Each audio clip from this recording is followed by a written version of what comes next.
Math 3 Lesson Summary Video. Guess my parallelogram. This lesson is a practice understanding task, which takes concepts you have been working on and applies them to new situations. The purpose of this lesson is to become fluent in identifying special types of parallelograms based on descriptive features of the parallelogram.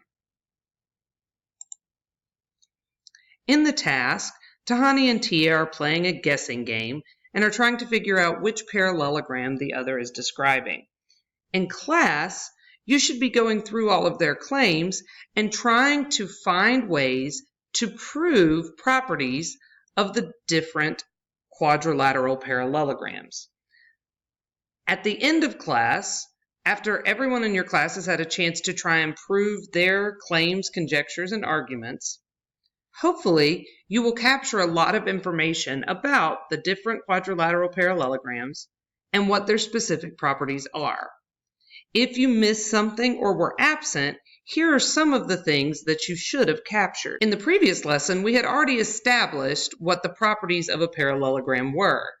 It is a quadrilateral whose opposite sides are parallel, opposite sides are congruent, opposite angles are congruent, diagonals bisect each other, and the consecutive angles are supplementary. So we knew these properties about a parallelogram. Here you see there are three other specific types of parallelograms that have more specific descriptions. The rhombus has all of the properties of a parallelogram because it is a parallelogram. But it also has all four sides are congruent. That's what makes it a rhombus. All four sides have the same length. Because of this, it actually makes the diagonals turn out to be perpendicular to one another, and the diagonals bisect their angles. In class, you wouldn't have just been given this information, but we would have tried to figure it out by looking at and playing with the shapes. For example, if we have a rhombus, then we know that all four of the sides are congruent to each other. But because it is a parallelogram, we also know that the diagonals bisect each other. So these two segments are congruent, and these two segments are congruent. And because of that information, knowing it's a parallelogram and knowing that all four sides are congruent, notice that we have three sides of a triangle for all four of these triangles. We have side, side, side. All four of these triangles are congruent. And if all four of these triangles, are congruent, then we have a lot of corresponding parts of congruent triangles that we now know are congruent. For example, this angle is congruent to this angle, is congruent to this angle, is congruent to that angle. That's how we know the diagonals bisect each other, because we also know that these four angles are congruent. And so we know that the diagonals bisect each other. Because these two triangles are congruent, we know that this angle and this angle are congruent, but they're also a linear pair. They make a straight line. So if they're congruent and they add up to equal 180 degrees, then they must be 90 degrees, which is how we know that these angles are right angles and that the diagonals are perpendicular. So when you were going through and you were looking at all of Tahani and Tia's comments and their claims, these are the types of things that you were looking for. You were trying to find how would we know that that is true. And we're going to use everything that we've learned so far, properties, postulates, theorems from Math 1, 2, and so far in 3, to help us to get to that point. So you didn't want to just know these properties. You wanted to know why they worked out to be the way that they did. Now, for a rectangle, it is still a parallelogram. So it has all of the properties of a parallelogram. It also has all four angles are congruent. So notice, rectangle and rhombus are kind of on the same level in the parallelogram family tree. Here, all four sides are congruent, but in a rectangle, all four angles are congruent. Now, if all four angles are congruent, we know consecutive angles are supplementary. That's one of the properties of a parallelogram. So that means that they have to be 90 degrees. So all 4 angles turn out to be 90 degrees. We also find out that the diagonals have to be congruent. And again, we didn't just take that as a rule. It comes from our congruent triangles. When we look at these diagonals,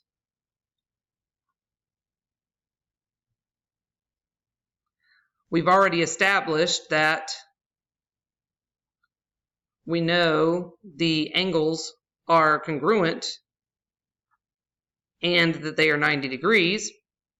We had already figured that out. We know that this side is a shared side between these 2 triangles, the reflexive property, so it has to be congruent. And we also know that these 2 sides have to be congruent because it is a parallelogram, so opposite sides are congruent.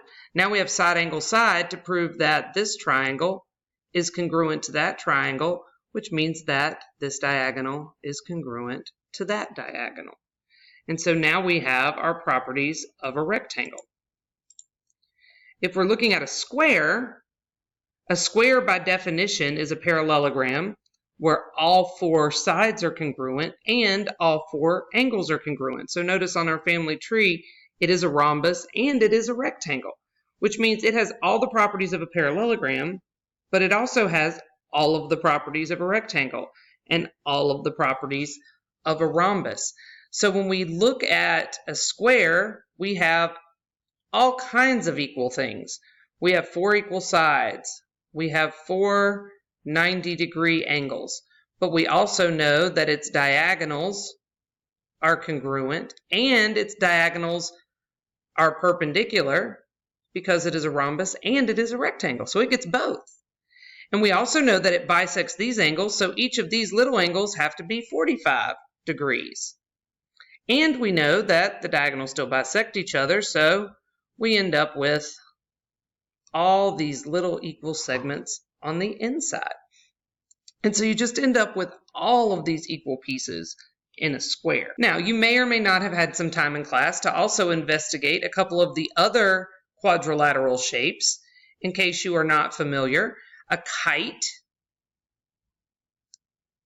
has 4 sides, but none of them are parallel.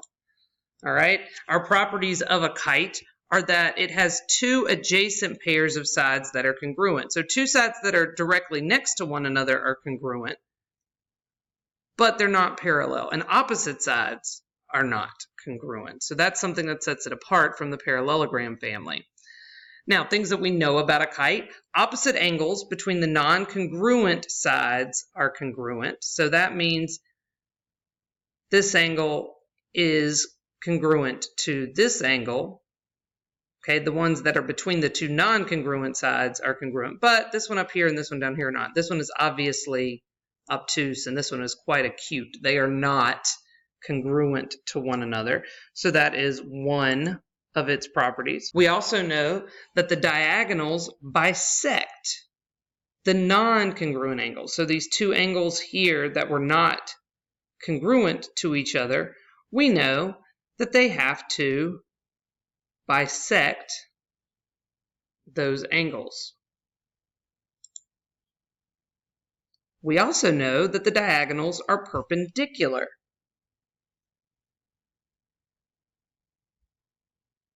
So when you draw your diagonals, we do know that those diagonals are perpendicular. Now, that is a trait that the rhombus has as well, but it's because the rhombus is a kite. Notice how rhombus is attached to kite and parallelogram. A rhombus is a parallelogram because opposite sides end up being congruent. But it's also a kite because I do have consecutive pairs that are congruent. It's just that all 4 happen to be congruent. So a rhombus really has all of the properties of a kite and all of the properties of a parallelogram. So it is related. We also have properties of trapezoids. Again, what sets a trapezoid apart from a parallelogram is that only one pair of sides is parallel. So you don't get the 2 parallel sides. So we don't really end up with nearly as many things being congruent, if any. Occasionally, You do have a special type of trapezoid called an isosceles trapezoid. And what sets it apart from the rest of the trapezoids is that its non-parallel sides are congruent. It is basically like we took an isosceles triangle and chopped the top of it off parallel to the base. So we do have one pair of parallel sides, and we have one pair of opposite sides that are congruent. Because of this, we do end up with base angles being congruent. So the two base angles along this base of the trapezoid and the two angles along the upper base of the trapezoid end up being congruent.